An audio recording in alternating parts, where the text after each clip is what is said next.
فحش عادات کیسے چھوڑیں؟ مجھے موبائل میں فحش چیزیں دیکھنے کی عادت پڑ گئی ہے، بہت چھوڑنے کی کوشش کی ہے مگر نہیں چھوٹ رہی۔ آپ سے درخواست ہے کہ کوئی حل بتائیں جس سے میں یہ برائی چھوڑ سکوں۔ میں عہد کرتا ہوں کہ آئندہ نہیں کروں گا مگر پھر گناہ ہو جاتا ہے۔ کیا اس طرح میری توبہ قبول ہوگی؟ 100 بار گر توبہ شکستی باز آ، کہتے ہیں 100 دفعہ بھی اگر آپ نے گناہ کیا ہے تو آپ 100 دفعہ توبہ کریں۔ توبہ کا دروازہ موت تک کھلا ہوا ہے۔ آپ گناہ کر کر کے تھک سکتے ہیں، اللہ توبہ قبول کر کے نہیں تھکتا۔ شیطان کرتا یہ ہے کہ پہلے تو گناہ کرواتا ہے، پھر جب انسان توبہ کرتا ہے پھر گناہ کرواتا ہے، پھر توبہ کرتا ہے گناہ کرواتا ہے، تو پھر شیطان کیا کرتا ہے؟ آدمی کو مایوس کرتا ہے، ابے تو کرتا ہی رہتا ہے، چھوڑ، توبہ سے کوئی فائدہ تو ہے نہیں۔ تو یہ شیطان کا دوسرا حملہ ہے۔ ایک حملہ وہ تھا جب اس نے گناہ کروایا تھا، ایک حملہ وہ ہے جب وہ توبہ سے آپ کو روک رہے ہیں۔ ہمارے ایک دوست تھے، بہت برائیوں میں مبتلا ہو گئے، کلاس فیلو تھے، تو میں ان کو لے گیا، حضرت حکیم اختر صاحب رحمہ اللہ تعالیٰ سے بیعت کرا دی میں نے ان کو، تو ان کی شراب بھی چھوٹ گئی اور بھی برائیوں میں مبتلا تھے، چھوٹ گئے، لیکن پھر ان سے گناہ ہو گیا۔ پھر انہوں نے توبہ کی، 2 دفعہ گناہ ہوا، پھر توبہ کی، تو ایک دن مجھے ملے، کہنے لگے یار اب تو توبہ کرتے ہوئے شرم آ رہی ہے۔ تو میں نے اپنے شیخ کو بتایا کہ یہ کہہ رہے ہیں کہ توبہ کرتے ہوئے شرم آ رہی ہے، تو انہوں نے فرمایا کہ ان کو کہیں کہ توبہ توڑتے ہوئے شرم آنی چاہیے، کرتے ہوئے تھوڑی آنی چاہیے۔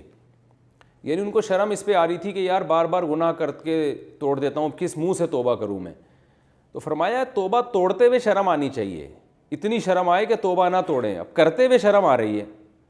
تو توبہ کے بغیر تو بھائی ہمارے پاس آپشن نہیں ہے، کیونکہ ہم جہنم کی آگ برداشت نہیں کر سکتے۔ گناہ 100 دفعہ ہوا ہے، 100 دفعہ توبہ کریں گے۔ دیکھیں ایک آدمی کے پاس ایک ہی ڈریس ہو اور وہی ہر شادی میں اس کو وہی پہن کے جانا ہے اور جانا بھی صاف ستھرا ہو کے، تو وہ ڈریس اگر 100 دفعہ بھی میلا ہوگا تو آپ یہ سوچ کے اس کو دھونا نہیں چھوڑ دو کہ یار اتنی دفعہ میلا ہو چکا ہے، جب بھی دھوتا ہوں پھر میلا ہو جاتا ہے۔ بھائی جب بھی میلا ہوگا آپ کو آپ کے پاس کوئی دوسرا ڈریس تو ہے نہیں، تو آپ کو اسی کو دھو کے جانا ہے۔ تو اب آپ کے پاس نہ کوئی اور اللہ ہے، نہ آپ کے پاس جہنم میں جانے کا کوئی آپشن ہے، تو اب اللہ بھی ایک ہی ہے، معاف کرنے والا بھی وہی ہے، اور آپ بھی شیطان کی باتوں میں آ کے بار بار گناہ کرتے ہیں۔ تو پہلا کام تو یہ کرنا ہے، 100 بار بھی دن میں تو گناہ ہوگا تو آپ نے 100 بار توبہ کرنی ہے، یہ اس کا عزم کریں، میں توبہ نہیں چھوڑوں گا انشاءاللہ، یہ آپ نے پکا عہد کرنا ہے۔ دوسری بات، توبہ کی تکمیل میں یہ ہے کہ گناہ چھوڑنے کے اسباب بھی اختیار کیے جائیں۔ یعنی توبہ تو کہتے ہیں کہ جو ہو چکا اس پہ ندامت فی الحال چھوڑ دیں اور آئندہ نہ کرنے کا عزم، پکا عہد کریں کہ آئندہ نہیں کروں گا، دل میں نیت بھی ہو کہ نہیں کروں گا۔ اور اس کے بعد پھر توبہ کی تکمیل یہ ہے، یعنی آپ نے سچی توبہ کی ہے یا نہیں کی، اس کی علامت ہے کہ آپ گناہ سے بچنے کے اسباب بھی اختیار کریں۔ مثال کے طور پر موبائل پر آپ کو فحش فلمیں دیکھنے کی عادت پڑ گئی ہے تو چھوڑ دیں موبائل اینڈرائڈ کچھ دنوں کے لیے، آپ سادہ موبائل رکھ لیں۔ لوگ کہتے ہیں اس کے بغیر گزارا نہیں ہے، تو جب موبائل نہیں تھا تو گزارا کیسے ہوتا تھا؟ کوئی پروگرام آپ نے علماء کا دیکھنا ہو تو اپنے کسی دوست سے 2 منٹ کے لیے ادھار لے لیں، یا اس کو بتا دیں یار مجھے دکھا دو۔ نہیں بھی ہوتا تو گناہ سے بچنا بہرحال پہلے ضروری ہے۔ تو ایک کام تو آپ نے یہ کرنا ہے، کچھ دن کے لیے موبائل چھوڑ دیں آپ۔ دوسرا کام یہ کرنا ہے کہ جب بھی گناہ آپ سے ہوگا، دوسرا کام آپ نے یہ کرنا ہے کہ وہ تمام چیزیں جو آپ کو گناہ کی طرف لے کر جاتی ہیں، کیونکہ انسان یہ چیزیں دیکھتا ہے تنہائی میں، تو تنہائی اختیار نہیں کرنی آپ نے۔ آپ اپنا سونے کا کمرہ ایسا رکھیں جہاں دوسرے بھی موجود ہوں، اور اس طرح کا کوئی انوائرمنٹ نہ ہو جو آپ بالکل تنہا اور بالکل اکیلے ہو جائیں۔ یہ بھی بہت خطرناک چیز ہے، اس سے انسان کی طبیعت گناہ کی طرف مائل ہوتی ہے۔ تیسری چیز، آپ نے اپنے آپ کو اتنا بزی کر دینا ہے فزیکل ایکٹیویٹیز میں کہ آپ جب شام کو سونے کے لیے لیٹیں تو بری طرح تھک چکے ہوں اور آپ کو بستر پہ میٹھی نیند آ جائے۔ یہ بھی کام آپ کریں، اور اس سے جم وغیرہ جائیں، جاگنگ کریں اور ایکسرسائز کریں۔ اس سے فائدہ یہ ہوتا ہے کہ ہر وہ چیز جو انسان، جب آپ جم جاتے ہیں نا، ایک تو آپ کی انرجی یوٹیلائز ہوتی ہے اچھے کاموں میں، آپ کی باڈی گرو کرے گی۔ دوسرا، نفسیاتی طور پہ بھی اس سے آپ صحت مند ہو جاتے ہیں کہ آپ کو اب جسم بنانے کی فکر لگ جاتی ہے۔ ہر وہ کام جو آپ کی باڈی کو نقصان دے گا آپ اس سے بچیں گے۔ یہ جو فوج فلمیں دیکھتے ہیں، اور ظاہر ہے پھر یہ ہینڈ پریکٹس اور ان چیزوں میں اپنی صحت بھی برباد کرتے ہیں، تو ان چیزوں سے انسان بچ جاتا ہے، جم کی وجہ سے یا فزیکل ایکٹیویٹیز اگر صحت مند رکھیں گے ان سے بچ جاتا ہے انسان۔ تو یہ دو طرح سے بچتا ہے جو میں نے آپ کو بتائیں۔ تیسرا کام آپ نے کیا کرنا ہے، سوتے وقت آپ کوئی اچھی کتاب مطالعے کے لیے رکھیں اپنے پاس۔ یہ پتہ نہیں تیسرا نمبر ہے شاید چوتھا نمبر ہے میرا خیال ہے، کہ آپ نے کوئی اسٹڈی کے لیے کوئی کتاب اپنے سرہانے رکھنی ہے، کوئی دلچسپ کتاب ہو، کوئی تاریخی کتاب ہو، اس کا فائدہ ہو، آپ کو معلومات ملیں، تو سیرت کی کتاب پڑھ لیں، کوئی بھی دلچسپ کتاب، وہ کتاب پڑھتے پڑھتے آپ سو جائیں گے، آپ کو نوبت ہی نہیں آئے گی اس گندگی کی طرف جانے کی۔ پانچواں کام آپ نے یہ کرنا ہے کہ اگر آپ کنوارے چھڑے چھاٹ ہیں تو فوراً سے پہلے شادی کرنی ہے، اور کسی کی بھی نہیں سننی اس میں آپ نے، اگر آپ کو اللہ نے وسائل دیے، آپ کو رشتہ مل سکتا ہے تو کسی کی بھی نہ سنیں آپ، اور اس میں ماں باپ کی اطاعت بھی جائز نہیں ہے، بلکہ اللہ نے حکم دیا ہے کہ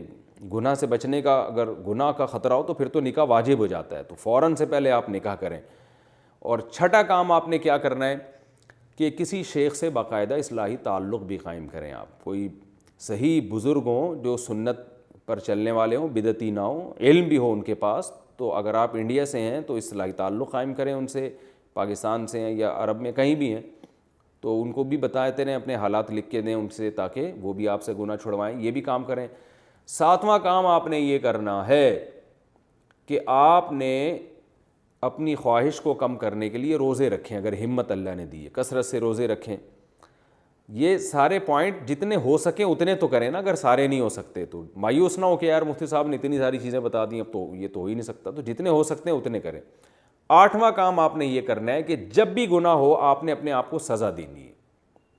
وہ سزا 2-3 روزوں کی صورت میں بھی ہو سکتی ہے، صدقے کی صورت میں بھی ہو سکتی ہے۔ سزا نہ اتنی زیادہ ہو کہ دی نہ جائے اپنے آپ کو، نہ اتنی کم ہو کہ پتہ ہی نہ چلے۔ مثال کے طور پر آپ نے کہا میں سزا یہ کہ میں 1 روپے صدقہ کروں گا، تو 1 روپے تو کرتے رہیں گے سارا دن، فوش چیزیں بھی دیکھتے رہیں گے، اور اتنی سخت سزا بھی نہ ہو کہ وہ اب آپ نے کہا 1 کروڑ روپے صدقہ کروں گا، وہ آپ کہہ رہے ہو یار کہاں سے 1 کروڑ روپے، تو اتنی ہو کہ دھچکا بھی لگے اور وہ سزا دی بھی جا سکے اپنے آپ کو، تو اس سے آہستہ آہستہ انشاءاللہ یہ برائی آہستہ آہستہ انشاءاللہ چھوٹے گی۔ اور پھر بھی وہ حضرت مرزوق رحمۃ اللہ علیہ کا شعر ہے کہ نہ چت کر سکے نفس کے پہلواں کو، تو یوں ہاتھ پاؤں بھی ڈھیلے نہ ڈالے، یعنی نفس کا جو پہلواں ہے نا، تیری اس سے کشتی ہے، شیطان سے اور نفس سے آپ کی کشتی ہے، تو وہ فرما رہے ہیں کہ اگر تم اس کو پٹخ کے گرا نہیں سکتے تو اب ایسا بھی نہیں ہونا چاہیے کہ ہاتھ پاؤں اس کے سامنے ڈھیلے ڈال دو اور بولو اب تو نے میرے ساتھ جتنا کھیلنا ہے کھیل لے، جو برائی مجھ سے کروانی ہے کروا لے۔ فرمایا ایسا بھی نہ کرو، رنگ میں اتر گئے اب ساری زندگی کا پھڈا ہے شیطان سے اور نفس سے، لڑو، فائٹ کرو اس سے، تو کبھی وہ دبا لے، کبھی ایسا ہوگا وہ تجھے گرا کے گناہ کروا لے گا، کبھی تو دبا لے، کبھی تو بھی تو پٹخی دے کے گرانا اس کو، تو چلے گا، چلو کھیل ہو جائے گا نا، دونوں طرف ہونا چاہیے۔ اب آج تو نوجوانوں ہتھیار ہی ڈال دیے ہیں، شیطان ان کو گناہ کرواتا جا رہا ہے، تو اس لیے ہمت کریں، انشاءاللہ یہ گناہ چھوٹ جائے گا۔ لیکن جن گناہوں کی لت پڑ جاتی ہے وہ جلدی نہیں چھوٹتے، وہ آہستہ آہستہ ہی چھوٹتے ہیں، تو مایوس نہیں ہونا ہے، چھوڑنے کی کوشش کرنی ہے۔ اور اگر کوئی اچھے نفسیاتی ڈاکٹر آپ کے جاننے والوں میں ہیں، اچھے ہوں جو دیندار ہوں، کیونکہ بعض ڈاکٹر خود آج کل لوگوں کو الٹے کاموں پہ لگا دیتے ہیں، اللہ تعالیٰ پناہ میں رکھے، ہینڈ پریکٹس وغیرہ پہ خود ڈاکٹر بھی لگا دیتے ہیں، تو یہ تو نیچرل نہیں ہے، اس سے بہت صحت خراب ہو جاتی ہے، اور کہتے ہیں کوئی صحت خراب نہیں ہوتی، جو صحیح ماہرین ہیں وہ کہتے ہیں اس سے صحت پہ اثر پڑتا ہے، ذہنی طور پہ ڈسٹرب ہوتا ہے آدمی، بہت سارے اس کے نقصانات ہیں جو ابھی میرا ٹاپک نہیں ہے، تو اس لیے کوئی اچھا دیندار ڈاکٹر ہو تو اس سے بھی رابطہ کیا جا سکتا ہے انشاءاللہ، اور پھر دعا بھی کی جائے، سب سے اہم چیز تبلیغ میں اگر وقت لگا لیں گے تو بھی بڑا فائدہ ہوگا انشاءاللہ آپ کو، تو آہستہ آہستہ یہ انشاءاللہ آپ سے فحش عادات چھوٹ جائیں گی اور آپ کو بہت اللہ اجر دے گا، کیونکہ جس زمانے میں جو گناہ پھیل جائے نا اور کوئی اس گناہ سے بچے گا تو پھر اللہ کے یہاں اس کی ویلیو بہت زیادہ ہوگی، کیونکہ قرآن کہہ رہا ہے وَقَلِيلٌ مِّنْ عِبَادِيَ الشَّكُورُ، میرے شکر گزار بندے تھوڑے ہیں، تو جو تھوڑی چیز ہوتی ہے اس کی مارکیٹ میں قدر ہوتی ہے نا، تو اللہ کے یہاں بھی اس کی قدر ہوتی ہے، جو تھوڑی چیز ہوگی اللہ بھی اس کی قدر کرتا ہے، شکر گزار لوگ، یہ گناہ سے بچنے والے لوگ، فحش عادات سے بچنے والے لوگ تھوڑے ہیں۔